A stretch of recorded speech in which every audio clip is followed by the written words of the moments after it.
Good evening, brave souls. As the icy winds howl outside and the world is blanketed in a shroud of frost, we gather here in the warm glow of our screens, ready to venture into the chilling depths of the unknown.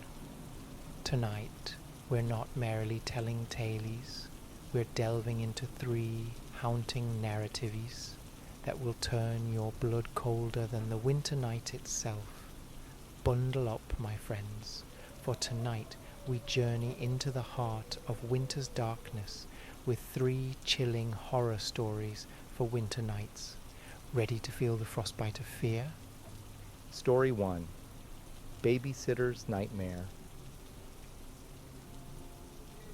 At the tender age of 14, on an otherwise unremarkable evening around the witching hour of 9 p.m., I found myself at my younger cousin's quaint suburban home. My duty was simple: babysitting my cousin while our parents indulged in frivolities, shopping for the ladies, a movie night for the gents. The house was hushed, the only sound being the low hum of the television that we were both engrossed in. Yet, an eerie sensation had begun to creep up my spine, a chilling unease that made my skin prickle. It was as if an icy finger had traced a path down my back.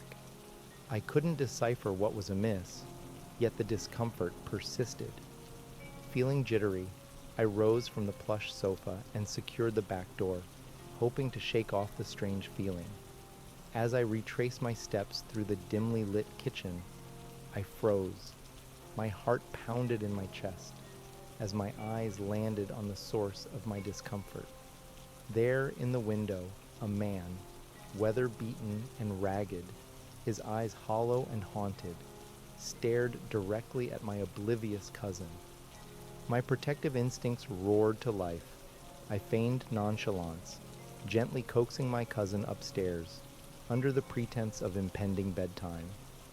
Once safely tucked in, I descended the staircase, my heart pounding with dread.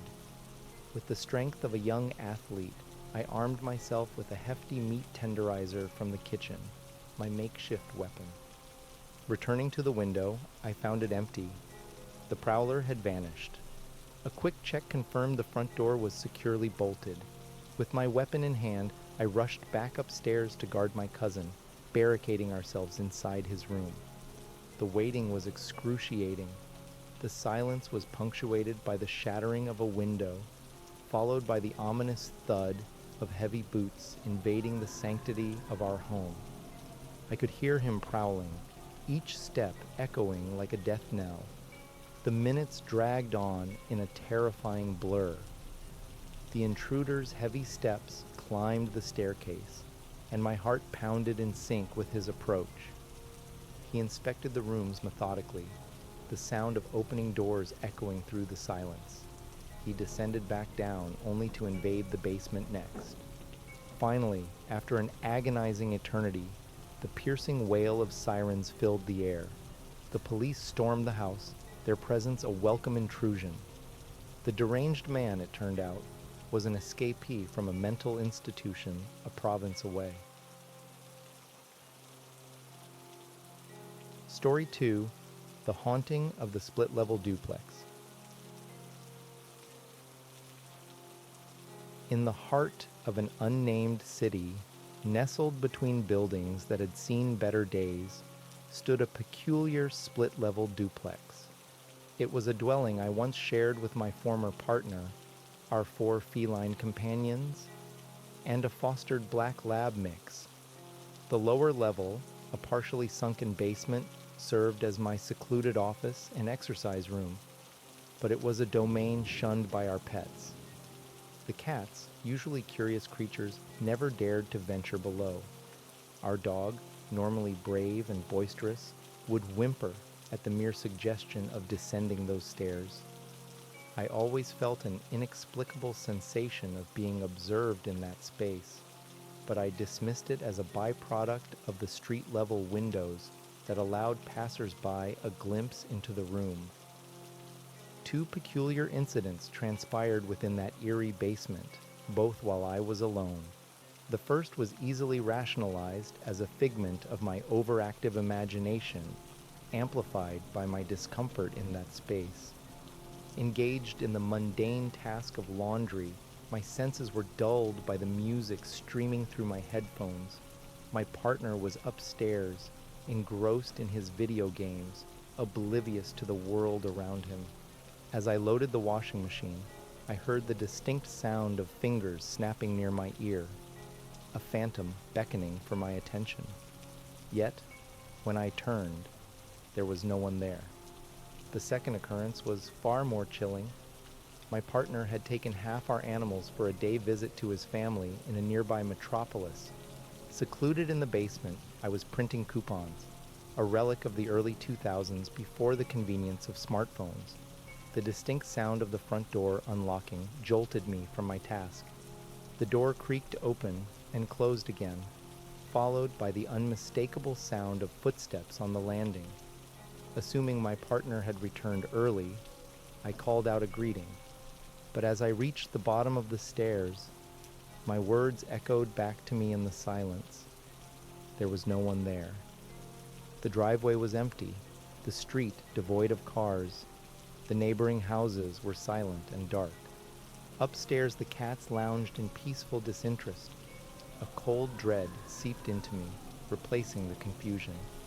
I called my partner, who confirmed he was still in the city. His voice wavered with alarm as I recounted my experience. He raced home, agreeing that if he left again, he'd leave the dog behind for comfort. That unsettling experience remains a solitary instance in my life. I've never had auditory hallucinations before or since, yet the memory of that day, the phantom sounds, and the chilling sensation of being watched in that basement linger, an eerie reminder of unseen presences that may lurk in the shadows. Story 3: A Knock in the Night. In the heart of a sleepy hamlet in Ohio, fewer residents than the graduating class of my mother's alma mater, my elder sibling and I resided. Our house, nestled between fields of corn and wheat, was an emblem of rural tranquility.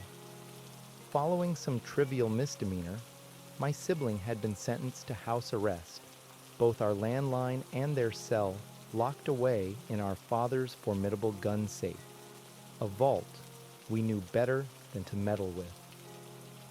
Our grandparents, the closest neighbors, were away, leaving our great-grandmother alone in her petite bungalow built on their property. One evening, our parents announced they'd pay our great-grandmother a visit, then return for a family dinner of ordered pizza, a proposal that delighted both my 7-year-old self and my adolescent sibling. As the twilight settled, we drowned ourselves in the world of video games, the rumbling of our stomachs echoing the growing concern for our delayed parents. 2 hours into their absence, a sudden knock on our front door shattered the silence. I scurried downstairs, trailed by my sibling, the thought of pizza overriding our apprehension. The large window in our front door revealed the visitor, a stranger, a lanky man, his black hair peppered with gray, a scruffy beard masking his features. His age seemed somewhere around mid-20s, a stark contrast to the familiar faces of our tiny community. I gestured for him to wait, closing the door curtain, only to find my sibling frozen in disbelief, their gaze fixed on the door. The knocking escalated into a violent pounding, the rattling doorknob sending shivers down our spines. Panic-stricken, and without any means to contact our parents, my sibling yanked me into the kitchen, their hand tightly clutching a knife. I vividly recall the knife snapping under their grip, prompting them to seize another. We huddled in the laundry room, the pounding and rattling resonating in our ears. The minutes morphed into an eternity, culminating in the sound of our front door creaking open. My sibling, ever my protector, was poised to confront the intruder with their makeshift weapon. But instead of the lanky stranger, our mother appeared, her arms laden with pizza boxes, her face etched with confusion, at the sight of her children trembling on the floor. We rushed to relay our terrifying ordeal, only to be met with laughter.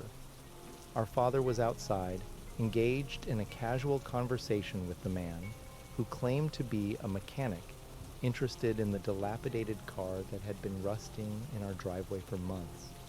My mother expressed her regret, finding humor in our overreaction. The stranger, too, apologized for frightening us. That night, as we devoured our pizzas amid bouts of nervous laughter, a nagging question persisted. Why would an adult pound violently on a door, jostle the handle, desperate to enter a house where he'd been asked to wait by a child? Why was he so eager to discuss a car devoid of any "for sale" sign at such a late hour? Was it an innocent misunderstanding, or were we in real danger that night?